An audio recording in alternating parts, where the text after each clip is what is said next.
Assalamualaikum warahmatullahi wabarakatuh. Baiklah Bapak Ibu, kita lanjutkan kembali pembahasan soal seleksi akademik PPG IPA SMP tahun 2023.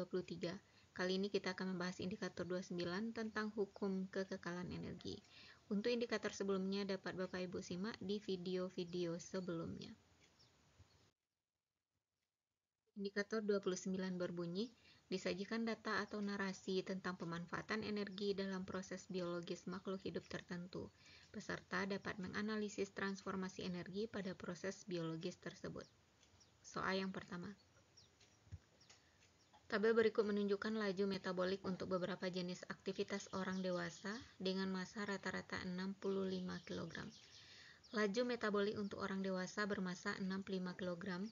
Ini aktivitasnya, ini laju metaboliknya dalam watt.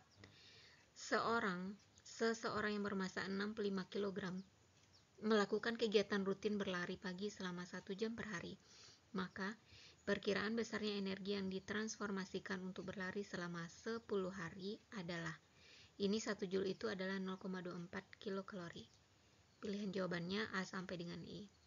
Jadi rumus untuk mencari energi dari daya dan waktu yang telah diketahui itu adalah energi itu sama dengan daya kali waktu.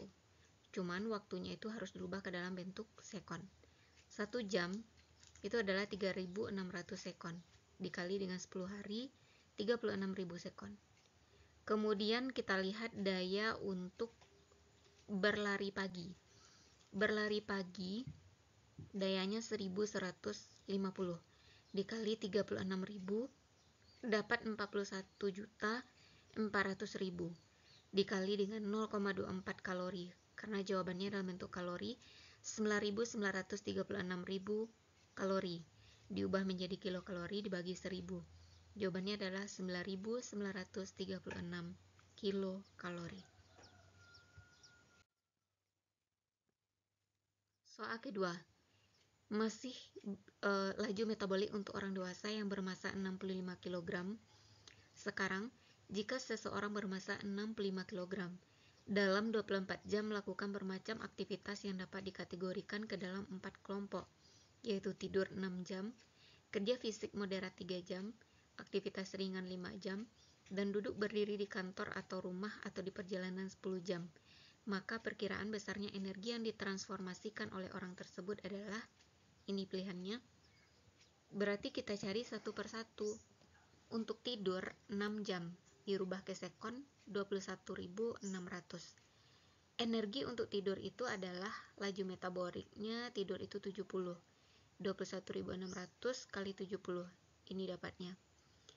Cari juga yang untuk kerja moderat yang selama 3 jam. Kemudian aktivitas ringan, duduk berdiri, kemudian jumlahkan semuanya. 1.512.000 ditambah dengan 4.968.000 ditambah 4.140.000 ditambah 4.140.000 dapatnya 14.760.000.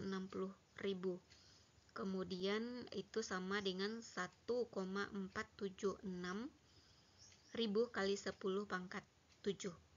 Maka jawabannya adalah B.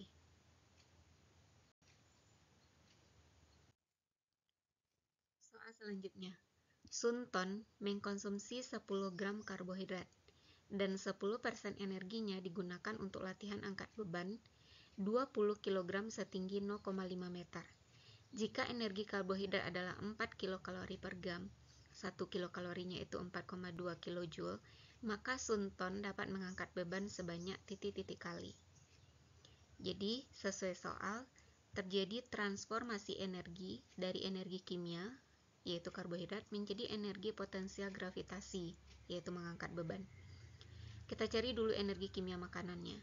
Yang dimanfaatkan oleh Sunton itu adalah 10% dari 10 gram karbohidrat dalam bentuk kilokalori dikali 4 kilokalori dikali 4,2 kilojoule. Dapatlah 16,8 kilojoule atau 16.800 joule. Energi untuk mengangkat beban itu adalah energi potensial gravitasi. Rumusnya adalah M kali G kali H. 20 kali 10 kali 0,5 meter. Dapat 100. Maka energi kimia makanan dapat digunakan untuk mengangkat beban, yaitu sebanyak, kita bagi yang ini. energi kimia makanan dibagi dengan energi untuk mengangkat beban, yaitu 16.800 dibagi 100, dapatlah 168 kali. Jadi Sunton dapat mengangkat beban itu sebanyak 168 kali. Soal selanjutnya, Edo mengkonsumsi 100 gram karbohidrat dan 10%-nya dapat dimanfaatkan menjadi energi mekanik, digunakan untuk meregangkan pegas dengan konstanta 200 Newton per meter sejauh 40 cm secara berulang-ulang. Jika kalori yang dihasilkan karbohidrat adalah 4 kilokalori, Edo mampu mengangkat pegas sebanyak titik-titik kali. Asumsinya, 1 kalori itu adalah 4,184 joule. Kita cari dulu energi yang ada dalam karbohidrat. 1000 gram karbohidrat itu sama dengan 100 gram karbohidrat sama dengan 100 kali 4 kilokalori, yaitu 400 kilokalori. Energi yang digunakannya hanya 10% dari 400, yaitu 40. W 40 dikali dengan 4,184 joule, yaitu 1673,6 kilojoule.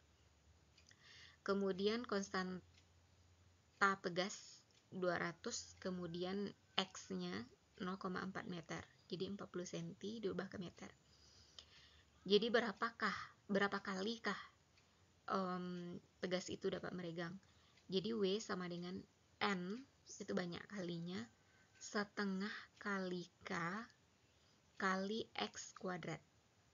Jadi W sama dengan N kali setengah kali 200 kali 0,4 kuadrat. W-nya tadi kita dapat yaitu 1673,6. Kemudian ini dikalikan dapat 16 joule, maka N-nya adalah 1673,6 dibagi dengan 16. Dapatlah 104,6 atau bisa dibulatkan 104 kali. Soal selanjutnya. Laju metabolik untuk orang dewasa bermasa 65 kilo. Seseorang yang bermasa 65 kilo memutuskan untuk menurunkan berat badan dengan cara mengurangi jadwal waktu tidurnya selama 1 jam per hari dan menggantinya untuk beraktivitas ringan. Jika diasumsikan 1 kg lemak menyimpan energi 40.000 kilojoule dan tidak ada perubahan asupan makanan pada orang tersebut selama upaya ini dilakukan, maka dalam 1 tahun atau 365 hari diharapkan terjadi penurunan berat badan sebesar. Kita cari dulu, jadi waktu yang digunakannya itu adalah 1 jam, 3.600 sekon. Aktivitasnya itu berkurang dari aktivitas awalnya dia tidur, berarti 70, kemudian bergerak menjadi aktivitas ringan. Aktivitas ringan itu 230, kita kurangi 230 dengan 70, berarti laju metaboliknya sekarang adalah 160. Jadi energinya 3.600 kali 160, 576.000. Dikalikan 1 tahun, dapatlah 210.240.000. Dijadikan kilojoule menjadi 240. Dibagi dengan 40.000 dapatnya 5,256 kg. Jadi diharapkan turun berat badannya 5,256 kg dalam 1 tahun. Masih soal yang senada, cuman sekarang seseorang yang bermasa 65 kilo tersebut memutuskan menurunkan berat badannya dengan cara mengurangi jadwal tidurnya selama 1 jam per hari dan menggantinya untuk berjalan kaki. Jika diasumsikan 1 kg lemak menyimpan energi 40.000 kilojoule dan tidak ada perubahan asupan makanan pada orang tersebut selama upaya ini dilakukan, maka dalam waktu 40 hari diharapkan terjadi penurunan berat badan. Sama dengan yang tadi, dirubah dulu jamnya menjadi sekon, kemudian dia merubah dari tidur menjadi jalan kaki. Kita lihat jalan kaki di sini, berjalan kaki itu adalah 400, ini dia 460 dikurangi dengan 70, 390. Kalikan waktunya dapat 1.404.000. Kemudian waktunya sekarang 40 hari, dapat 56.160.000. Diubah ke kilojoule, kemudian dibagi dengan energi pada lemak, dapatlah 1,404 kg. Penurunan berat badannya selama 40 hari. Selanjutnya, dalam metabolisme glukosa, sebanyak 49 energi disimpan dalam bentuk senyawa berenergi tinggi ATP, sedangkan sisanya tidak dapat digunakan untuk keperluan tubuh beraktivitas. Pernyataan yang tepat tentang proses metabolisme tersebut adalah A. Sebanyak 51% energi bahan makanan hilang. B. Hukum kekekalan energi dalam proses metabolisme tidak berlaku. C. Energi kimia makanan sebagian tersimpan sebagai energi kimia ATP, sebagian hilang dalam bentuk energi panas dalam proses metabolisme. Manusia tidak dapat menggunakan energi panas sinar matahari secara langsung. Yang E. Energi pada bahan makanan tidak efisien pengolahannya. Jadi pernyataan yang tepat itu adalah yang C. Energi kimia makanan sebagian disimpan sebagai energi kimia dalam bentuk ATP, sebagian yang lagi hilang dalam bentuk energi panas. Ini adalah salah satu bentuk dari hukum kekekalan energi. Fotosintesis yang terjadi di daun tumbuhan dibantu oleh sinar matahari terjadi reaksi kimia sebagai berikut. E6CO2 ditambah dengan 6H2O menjadi C6H12O6 ditambah dengan 6O2. Pernyataan-pernyataan berikut ini menunjukkan bukti bahwa fotosintesis tersebut memenuhi hukum kekekalan massa adalah, jadi jumlah atom dan jumlahnya antara sebelum dan sesudah reaksi fotosintesis itu adalah sama. Kita lihat di sini, C-nya itu ada 6. Di sini juga 6. H-nya di sini ada 12. Di sini juga ada H-nya itu 12. Kemudian O-nya di sini ada 2, di sini ada 6, ada 8. Di sini juga 6. Kemudian di sini juga di sini ada 6, kemudian di sini ada 12. 12 tambah 6 18. Di sini juga ada 18. Jadi jenis atom dan jumlahnya antara sebelum dan sesudah reaksi fotosintesis adalah sama. Selanjutnya, sebuah benda jatuh bebas dari ketinggian H, ini H, sehingga setelah T sekon berada pada ketinggian setengah H. Pada saat ketinggian setengah H berlaku. Jadi pada benda jatuh bebas berlaku. Pada saat benda pada ketinggian awal yang H, yang maksimum, ini energi potensialnya maksimum, karena rumus energi potensial adalah M kali G kali H, bergantung kepada ketinggian. Makin besar ketinggiannya, maka energi potensialnya makin maksimum. Dan energi kinetiknya adalah 0. Semakin ke bawah, energi potensial yang semakin kecil. Dan kalau sampai menyentuh tanah, itu energi kinetiknya yang 0. Sedangkan sekarang pada posisi setengah H, maka ini energi kinetik dan potensialnya itu tidak sama dengan 0. Jadi jawabannya adalah D. EK tidak sama dengan 0 dan EP tidak sama dengan 0.